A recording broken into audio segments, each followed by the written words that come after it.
So this wig is from the Upscale collection. I'm gonna be putting the link below. Hey everyone, welcome to my channel. My name is Jennyca, and today we're going to install this wig from the Upscale collection. So I'm really excited to show you guys how I did this super easy process. So let's get right into it. First, you're gonna want to lay your edges back. You want to brush everything out of the way, and then you're just gonna go right in with your got to be gel. I like to use the yellow one because it really holds really strong, and then blow dry that gel on your head.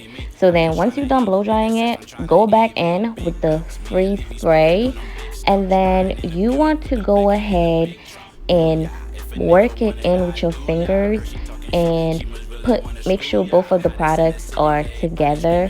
The reason I use both of the products is because it really will last you up to 3 days if you use both of them.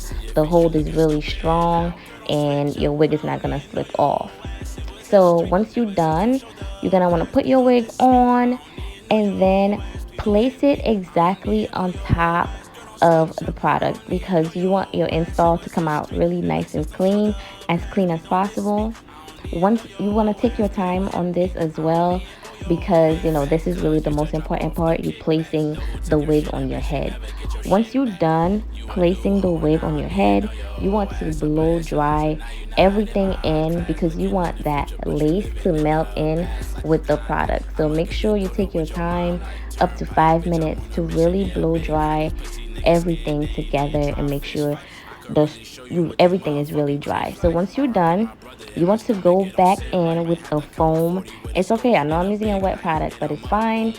The reason why I like to use the foam is because sometimes the spray can harden the lace as well as your baby hair. So you want to use that foam to really work its magic and help that lace melt everything together. Once you're done with the foam, you're gonna want to use a silk band. So I use my silk band from the Upscale collection to melt everything together. And this, guys, is how it came out. And the hold, like I said, is going to last you a while. Just make sure you take your time and blow dry everything. If you guys have any questions, leave a comment below. I will be glad to answer. Don't forget to subscribe and like this video. Thank you guys for watching.